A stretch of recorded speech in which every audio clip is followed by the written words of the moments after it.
Olá pessoal, aqui é Fábio Capabianco. Vamos começar agora a quarta aula de Arquitetura e Organização de Computadores e nós vamos continuar com o tópico de processadores, conjuntos de instrução. Nessa aula de hoje nós vamos começar a ver um pouco sobre instruções de uma arquitetura específica que é a arquitetura MIPS. Essa aula é baseada no material do professor Paulo Cento Ducati, do Instituto de Computação da Unicamp, e essa aula foi baseada no material do livro do Peterson Hennessy, de Arquitetura e Organização de Computadores, Interface Hardware Software. Bom, a gente vai começar aqui vendo os conjuntos de instruções do MIPS, e o objetivo dessa aula é a gente ter uma boa ideia de como essas instruções são, como é a arquitetura dessas instruções, porque nas próximas aulas a gente vai começar a ver a organização delas. A gente vai ver de uma maneira incremental a aula de hoje, quer dizer, a gente vai começar a ver algumas instruções simples, depois vamos acrescentando outras, até a gente ter um conjunto de instruções razoável. A gente não vai percorrer todas as instruções MIPS, não é o objetivo da aula, mas o objetivo é a gente alcançar um bom número delas para que seja suficiente para a compreensão de como as linguagens de máquina e as linguagens Assembly funcionam e como vocês podem utilizar ou implementar uma linguagem dessas. Então, começando aqui, no MIPS Assemble, ou melhor, no Assemble do MIPS, todas as instruções elas são de 32 bits. Então, uma instrução é uma palavra em linguagem de máquina, um conjunto de 32 bits. E o conjunto de instruções é o ISA, né, o conjunto de instruções da máquina, ou da arquitetura que a gente está usando. No caso é o MIPS, que a gente está considerando. E na arquitetura MIPS ela é muito simples, ela é uma arquitetura RISC, que significa que ela tem um conjunto de instruções reduzido, e existem basicamente 3 formatos de instrução. E as instruções levam no máximo 3 operandos. Então aqui tem um exemplo de como o programa vai ser traduzido de linguagem C para a linguagem Assembly. Seria o papel mais ou menos de um compilador. A gente vai fazer esse papel aqui. Uma instrução desse tipo, uma soma, A recebe B mais C, ela se transformaria em Assembly nesse formato aqui, add, que é a de soma, A, B e C, que são as 3 variáveis relacionadas. A gente põe primeiro a variável de destino e depois as 2 de origem. Mesma coisa como subtração, só que ao invés de usar o add, a gente usa sub. Aqui tem uma instrução um pouco mais complicada em C, que o C permite a gente fazer. Em Assembly a gente não vai conseguir fazer esse tipo de instrução, uma para uma. Por que não? Porque isso daqui é uma instrução composta em C. Aqui tem 3 operações, 2 somas e uma subtração. Como a gente vai fazer essa tradução? Como a gente compila essa instrução de C para Assembly? A gente divide ela em 3 partes. A gente teria que primeiro fazer essa operação de soma entre parênteses, a gente tem que seguir a precedência das operações aritméticas e dos parênteses. Então, G mais H, ela seria calculado primeiro e a gente gravaria o valor num temporário T0. Depois a gente calcularia I mais J e jogaria o resultado num temporário T1. Então a gente teria T0 e T1 aqui. Qual seria o resultado final? É T0 menos T1. Então o resultado deles a gente joga em F, a gente tem que F recebe T0 menos T1, que é o resultado que a gente gostaria de ter. No caso, um compilador ele teria que ser esperto o suficiente para perceber que ele precisaria de mais 2 variáveis. Ele iria criar as variáveis T0 e T1. E é isso que a gente tem que entender na hora de a gente ou projetar ou utilizar mais na hora de projetar um compilador ou de compreender o que o compilador vai fazer. Na prática, não existem variáveis em nível de hardware.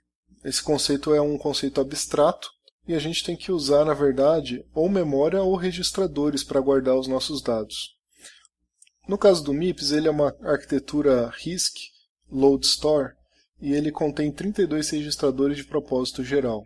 São 32 registradores que a gente pode usar para armazenar as nossas variáveis.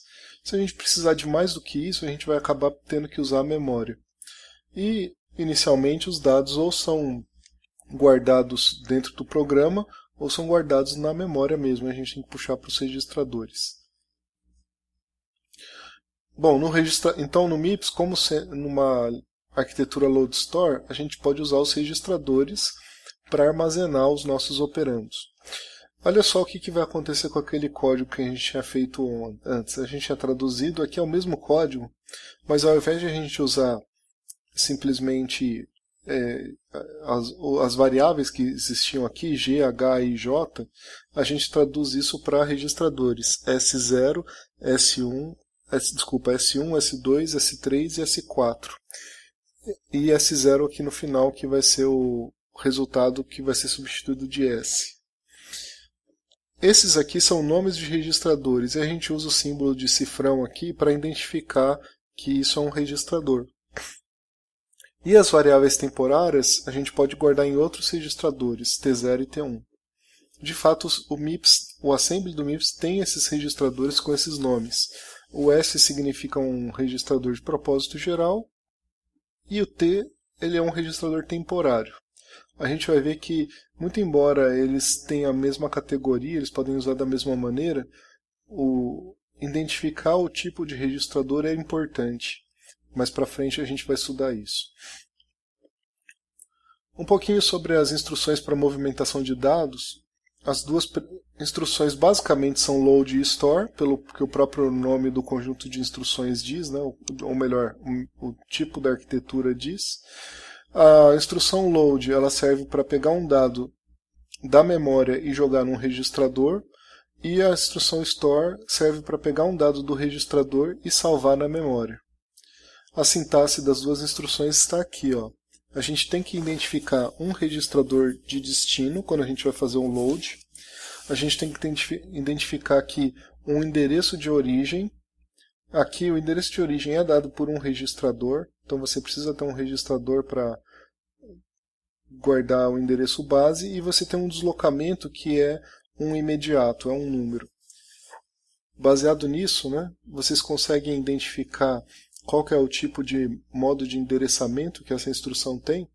Se vocês conseguirem, ou se vocês não conseguirem, dá uma olhadinha na aula anterior, na aula número 3 do curso, e pesquisem para vocês descobrirem qual que é o tipo de modo de endereçamento com esses dois dados aqui. Então a gente tem registrador de destino, imediato de deslocamento e registrador de origem.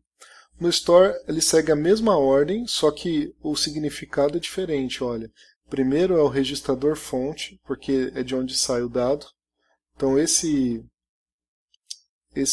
registrador aqui é o registrador de destino no load e de origem no store. Aqui é o deslocamento e aqui é a origem na memória. Aqui esse registrador chamado origem, ele não quer dizer origem do dado, ele quer dizer origem do endereço inicial na memória.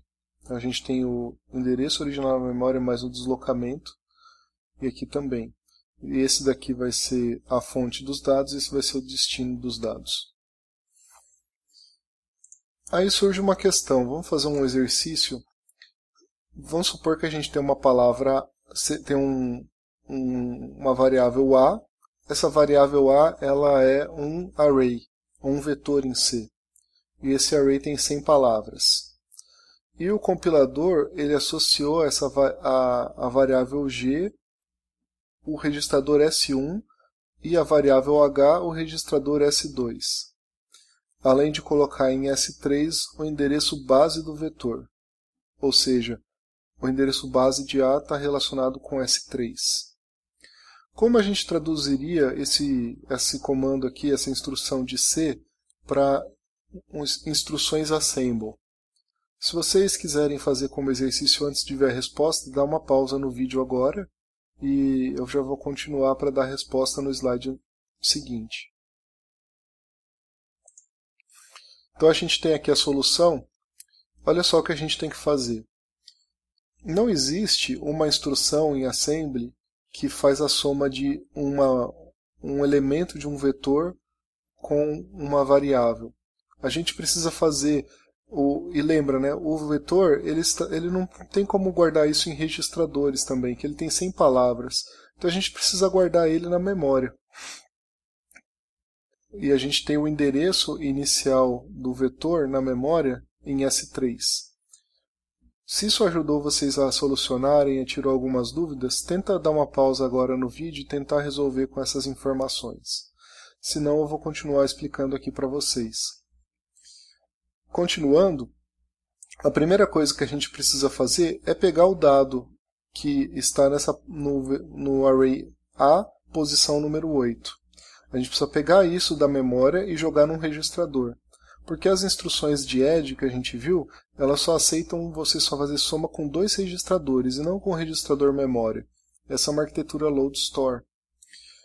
Olhando aqui, o primeiro passo então que a gente vai fazer um load. A gente vai pegar o endereço da memória de A8 e guardar num registrador temporário. A gente usou T0 aqui. A gente vai pegar aqui a posição número 8 do vetor S3.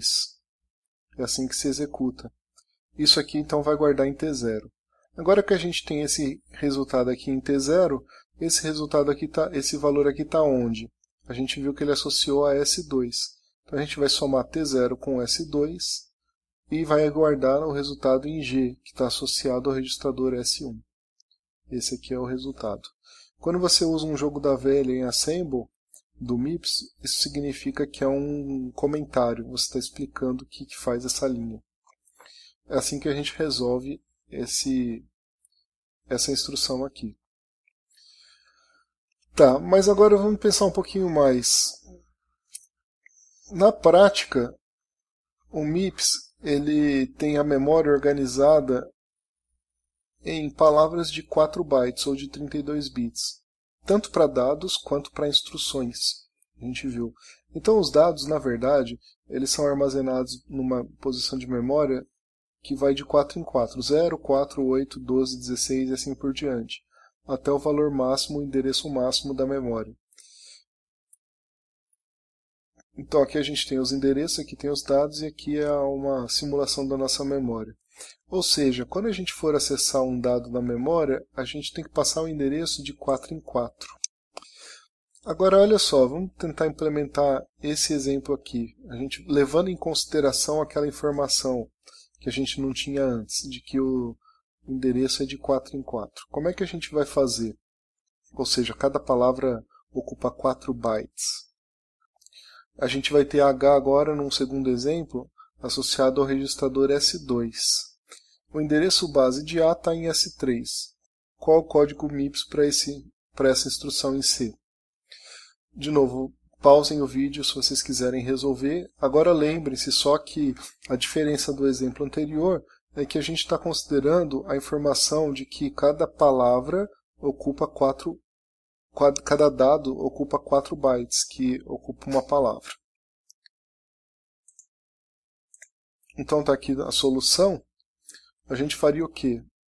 Olha, se a gente quer somar A12 guardar em A12 H mais A8, de novo, a gente precisa pegar A8 e jogar para um registrador para depois fazer a soma. Então a gente vai fazer o load, mas olha só, dessa vez a gente considerou o valor de número 32 aqui e não o valor 8. Por quê? Porque a gente precisa identificar que o deslocamento é de 4 em 4 bytes. Se a gente tem a palavra número 8, a palavra número 0 vai ser no endereço base, que está em S3. Depois, a segunda palavra vai estar no endereço S3 mais 4. E, portanto, a palavra número 8 vai estar 8 vezes 4, que é 32. Ou seja, a gente faz o load dessa palavra, guarda num registrador temporário, depois a gente soma esse registrador temporário com S2 e pode gravar em outro registrador temporário. Pode ser inclusive nele mesmo, porque a gente não vai precisar mais usar o valor de A8 para alguma coisa. A gente precisa da soma total. Fez essa soma, guardou em T0. Aí depois o que nós vamos fazer? Nós vamos pegar o valor de T0 e vamos guardar em A12. Como a gente faz isso? O store ele segue a mesma lógica, só que invertido. No load vem daqui para cá, no store vai daqui para lá. Então a gente vai ter o conteúdo de T0 e ele vai guardar onde? Vai guardar no valor 48, que é 4 vezes 12 de deslocamento mais o endereço base. Então notem que aqui a gente usou conforme o formato da instrução.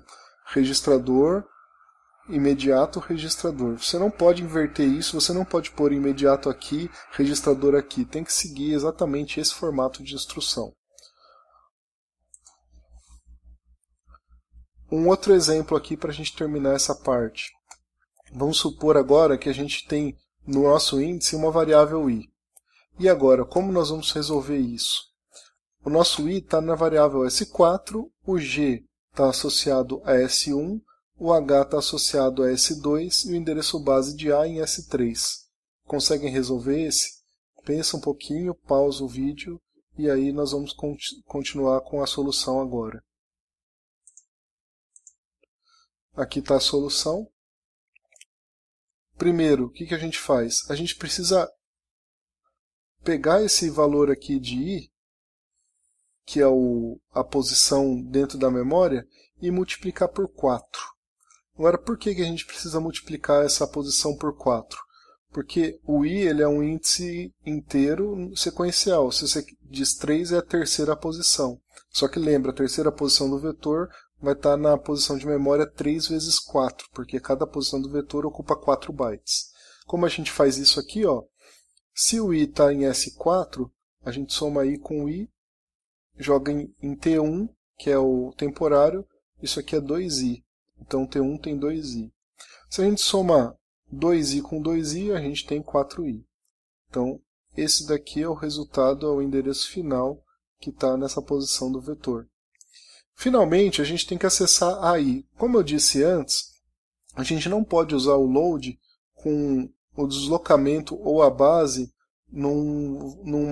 tanto o deslocamento como a base em registradores. A gente tem que usar imediato e registrador.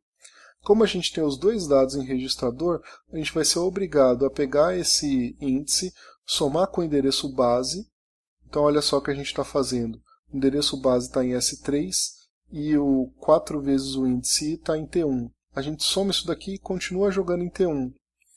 Só que aí, quando a gente for carregar agora a palavra da memória para o registrador, a gente vai guardar ele no T0. Poderia ser o próprio T1, se quisesse, tá? Só que a gente vai usar aqui 0, deslocamento 0 e o endereço base de T1. Por quê? Porque o T1 já tem o endereço base com o deslocamento. A gente vai deslocar mais 0.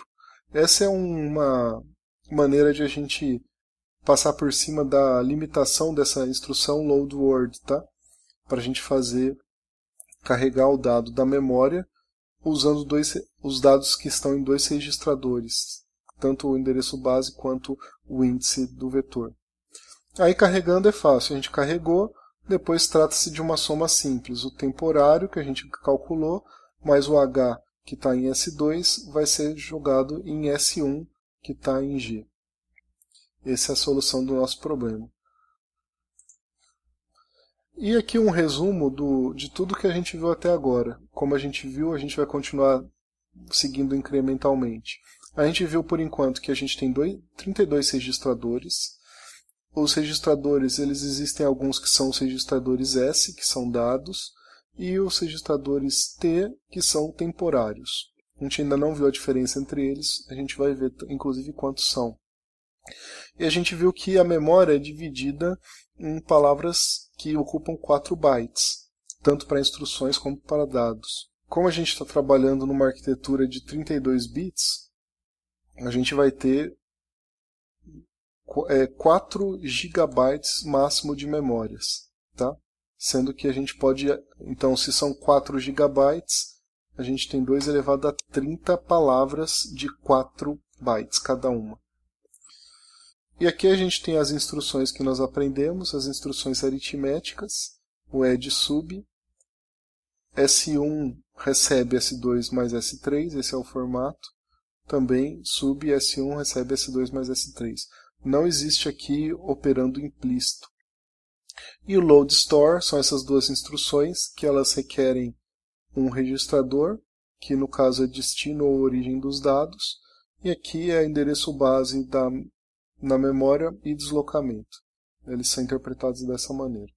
Essa é a primeira visão que a gente teve de registradores, memória, operações aritméticas e de acesso à memória da arquitetura MIPS. como essas instruções ficam em código de máquina? Porque a gente ainda tem em assembly, a gente precisa passar isso para código de máquina, o assembler vai fazer isso. Olha a instrução add, por exemplo. A gente tem um add T0, S1, S2, é um exemplo de instrução. Ela vai ser traduzida dessa maneira. A gente tem a primeira posição aqui da instrução upcode. Esse upcode tem 6 bits. Depois a gente vai ter 3 operandos, os 3, RS, RT e RD. Cuidado aqui que aqui inverte a ordem da instrução assembly. Primeiro são o S1 e S2, que S vem de source, né? E R vem de target. Então é origem e destino da operação. E depois o destination, RD, que é o destino de onde vai o resultado. No caso, o RD, que é o terceiro operando, seria o T0. Aqui o T0 vai para o final. Ele inverte aqui, ele estava em primeiro, vai por último. E os operandos que fazem a operação de soma, eles ficam na mesma ordem, só que eles vêm para trás, né? Esse outro campo aqui é o chamado SHAMT, que é Shift Amount, é uma abreviação. Ele é usado só para operações de deslocamento, tipo rotação e o Shift. Nessa instrução aqui ele fica com 0, ele não é usado. E depois a gente tem um código de função, porque o upcode sendo 0, nesse tipo de instrução, nesse formato, ele indica que essa é uma instrução tipo aritmética. E a função específica aritmética que vai ser usada vai estar sendo definida nesse próximo código aqui.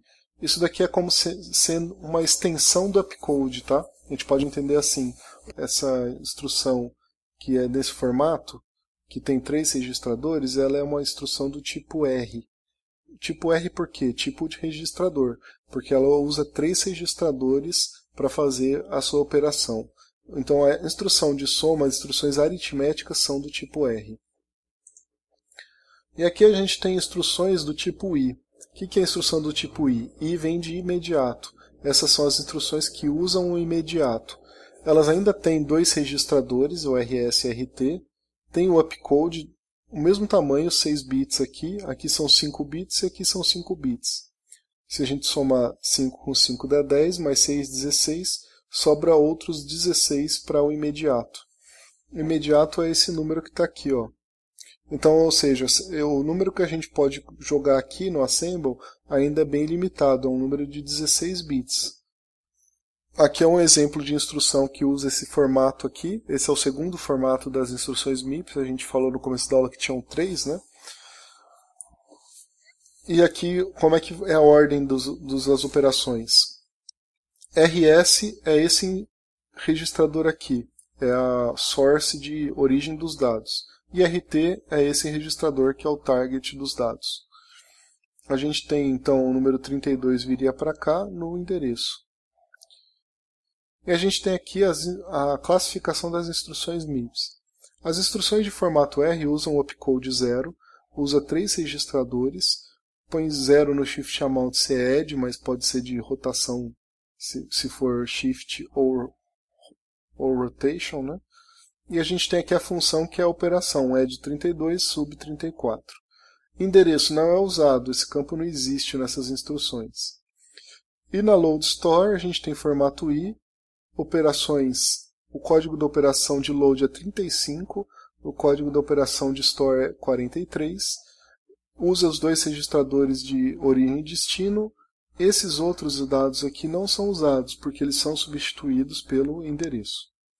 Ou seja, esse é o resumão, então, das instruções R e tipo I, e como elas são implementadas em assembly, em código de máquina, como elas são traduzidas de assembly para código de máquina. Vamos fazer aqui um outro exemplo. Ó. A gente vai traduzir o código assembly do MIPS para código de assembly MIPS e também para código de máquina essa instrução aqui. Vocês podem dar uma olhadinha nos slides anteriores para vocês verem como é que se traduz registradores, qual é o código que eles recebem. Tem alguns exemplos nos slides anteriores e também quais são os códigos das operações de soma e load store. podem ver lá, podem consultar as tabelas, tentem fazer e depois olhem o resultado no próximo slide. Então, qual que seria a melhor solução? Primeiro a gente traduz para o assembly, né? Então a gente vai ter aqui essa instrução, como é que a gente faz? É um load, só que é um load como? A gente pega a posição base de A, que está em T1, depois a gente tem o 300 que multiplica por 4, a gente pode pôr 1200 aqui? Pode, porque são 16 bits, esse número ele é menor do que o limite que a gente pode pôr, que é de 65.000 e alguma coisa. Então a gente tem 120, aqui a posição, o valor base do vetor, do array, e T0 vai guardar o resultado temporário desse dado que a gente buscou na memória. Buscado na memória, a gente vai fazer a soma, pode guardar a soma no mesmo registrador temporário, H está em S2. Depois a gente tem que guardar o resultado no próprio endereço que a gente já tinha calculado. Aqui que a gente faz, que a gente já tem, né, melhor dizendo, de onde a gente buscou o dado. A gente guarda T0 em 1200 T1, que é o mesmo endereço de onde a gente buscou. Então essas três instruções são instruções assembly. Como é que a gente passa isso para código de máquina? Primeira instrução, load é o código 35. T0 ele está no registrador 9, é o endereço 9. T1 está em 8. E o 120 é o endereço, que é o imediato. É assim que vai ficar se a gente pôr em binário, converter esses números decimais para binário. Esse aqui vai ser um código de máquina válido para esse load aqui. Depois a gente tem aqui a soma. A soma, o add, ele é o upcode 0 com a função 32. O shift amount é 0. E aí a gente tem os três registradores. Lembre, o destino do dado ele vem por último agora, ele inverte. Então o T0 aqui vem para cá, 8, e esse S2 e T0 vem para cá. O S2 é o código 18, a posição 18 onde ele fica. Finalmente a gente vai fazer o store. Notem que o store, esses três campos são exatamente iguais do que o load. Só que a diferença, né? Ao invés do dado vir para cá, o dado vem para cá. Como ele sabe isso? Pelo upcode. Aqui é um store, é o código número 43. E assim a gente conseguiu fazer essa tradução. Aqui está um resumão então de tudo que a gente viu até agora dos registradores, algumas mais informações com respeito ao código de máquina, né? E relacionando com assembly. Os registradores que a gente tem em assembly, S0 a S7, T0 a T7. Agora a gente tem mais essa informação. São 8 de cada tipo aqui. Tem outros, tá? E os registradores 0, 7, T0, T7 são armazenados com esses valores aqui. São mapeados aos números de 8 a 15, 16 a 23. O número dos registradores onde eles ficam efetivamente no hardware. Aqui a memória é a mesma informação que tinha antes. Essa aqui é a mesma informação que tinha antes do assembly. Agora em código de máquina, a gente tem então as instruções do tipo R. Aqui tem um exemplo de como usar baseado nesse código assembly. Vocês podem dar uma olhadinha depois e mapear as coisas. E aqui está o load store também. Um exemplo de como se mapeia isso aqui. Tá? E esse aqui é um resumo das instruções do tipo R, que usam esses três campos aqui, né, ao invés do campo de endereço, que é usado na instrução do tipo I. A instrução do tipo R é aritmética, essa instrução do tipo I é para transmitir dados. Então, esse aqui é um bom resumo de todas as instruções que a gente viu do tipo R e do tipo I, que são as aritméticas e de transmissão de dados, tanto em assembly quanto em código de máquina. E também as informações básicas de como a gente acessa os operandos.